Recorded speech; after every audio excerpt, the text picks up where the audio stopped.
E agora a gente investiga uma questão que mobiliza os cientistas. Como continuar alimentando a grande família humana que só cresce? Hoje a fome aflige quase 1 bilhão de pessoas. A repórter Sônia Bride vai à Índia, o país que em menos de 15 anos será o mais populoso do planeta, e mostra que no desespero por comida tem gente enfrentando até mesmo uma fera das selvas, o tigre de Bengala. Uma luta interminável com as forças da natureza. A estação das cheias está chegando e os moradores do maior mangue do mundo tiram argila do leito do rio, na maré baixa, e constroem diques. Reforçam os que já existem. Barreiras de argila compactada para enfrentar a fúria da água e do vento. São quilômetros e quilômetros de diques. Estamos na Índia, no Sundarbans, um emaranhado de ilhas, território do temido tigre de Bengala. Aqui onde os rios Ganges e Brahmaputra desembocam no oceano, a água salgada entra com as marés. Um lugar que não parece feito para a vida humana, mas 4 milhões de indianos arrancam desta lama o seu sustento. No mundo, 925 milhões de pessoas passam fome. A família humana precisa botar água no feijão. Planeta Terra, lotação esgotada. No Sundarbans, conter o rio é questão de vida e morte. Acontece que agora, quando a maré está alta, o nível da água já está acima do nível da vila e dos campos com as plantações.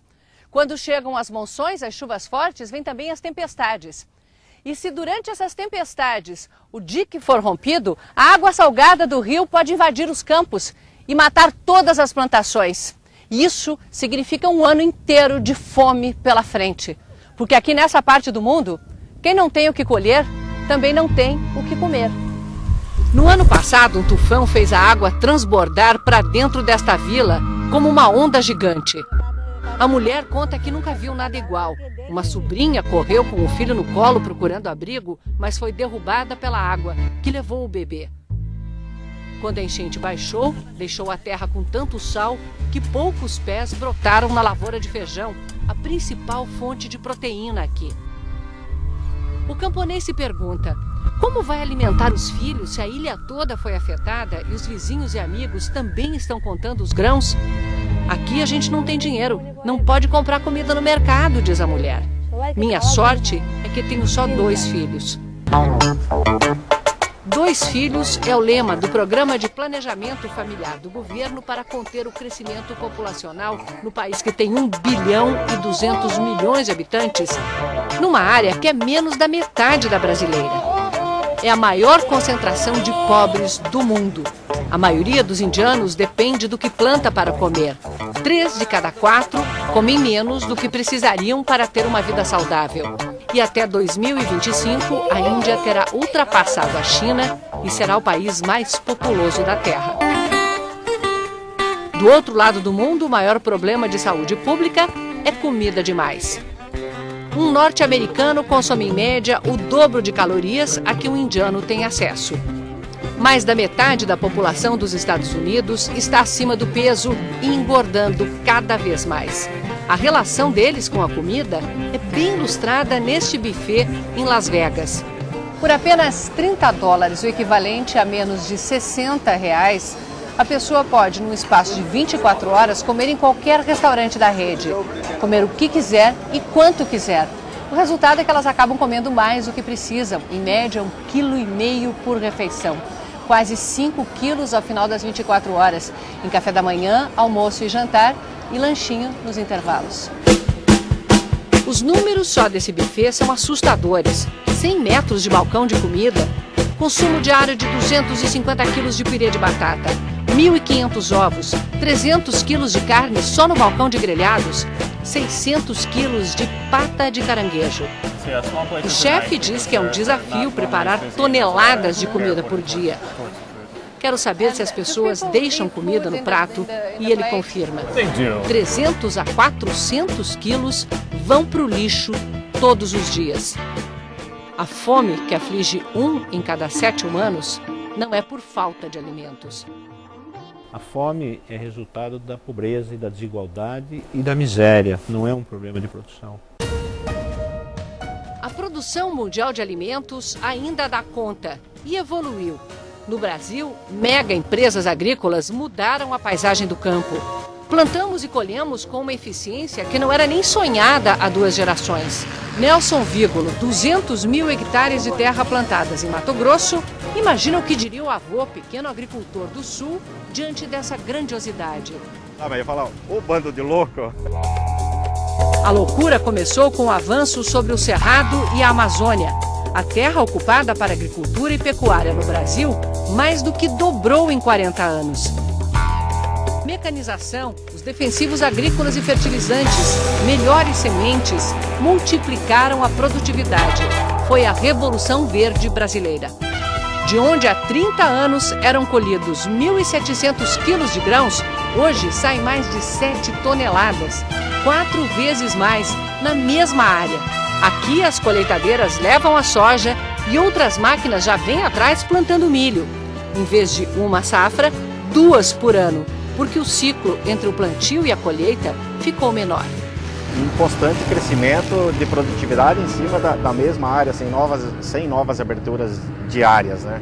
E isso que também contribuiu muito aí para alimentar o mundo. Do Mato Grosso para a China, principal consumidora da soja brasileira. Nos anos 60, 30 milhões de chineses morreram de fome. Mas a China enriqueceu e fez do mundo o seu quintal, para todo tipo de produto, do aço aos alimentos. O temor agora é: o que vai acontecer com o preço da comida quando 1 bilhão e 300 milhões de chineses se sentarem à mesa para comer bem? O analista Arthur Kreber diz que agora os chineses vão puxar para cima o preço dos alimentos, porque vão importar do mundo todo mais carne e mais grãos.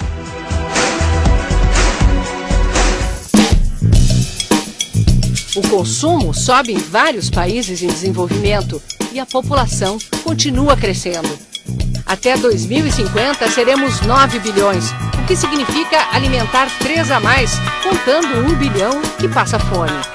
E nós já usamos 40% da superfície terrestre para plantar. A solução mais fácil seria aumentar as áreas plantadas, mas no mundo inteiro só sobraram terras que ainda estão cobertas por florestas. E a gente sabe que a destruição das florestas aumenta o aquecimento global e isso pode prejudicar a produtividade das lavouras que já existem. Resta então aumentar essa produtividade. Mas ainda é possível, logo depois da imensa Revolução Verde? Talvez até haja um papel relevante para a engenharia genética. Olha aqui um ambientalista falando isso. Mas além da ciência e da tecnologia, nós vamos ter que mudar padrões de consumo. Principalmente da carne, que é a que mais suga recursos naturais. No mundo inteiro, quem pode pagar come mais carne do que precisa.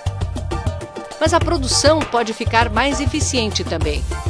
Veja o Brasil, tem mais gado do que gente. E para alimentar o imenso rebanho, ocupa o dobro do espaço da agricultura. Mas isso pode mudar, basta fazer a produção mais eficiente. O governo brasileiro já fez as contas, dá para reduzir para menos da metade a área ocupada por um boi no campo.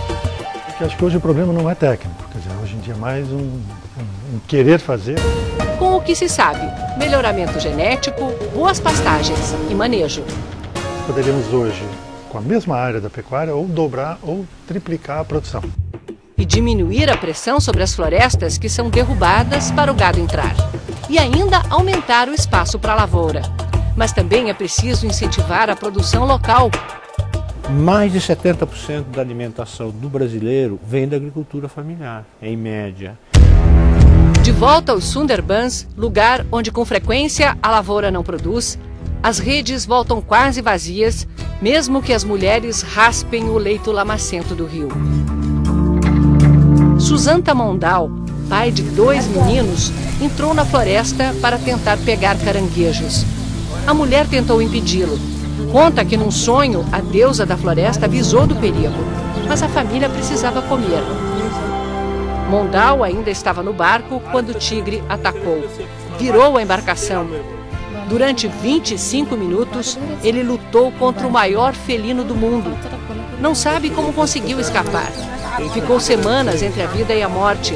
Perdeu um olho, ganhou marcas das garras que nunca sairão do seu corpo. O desafio no mundo todo é encontrar o desenvolvimento sem destruir o que resta da natureza, que na maioria das vezes não ataca nem se defende. Mas quando ela é derrotada, somos sempre nós que perdemos.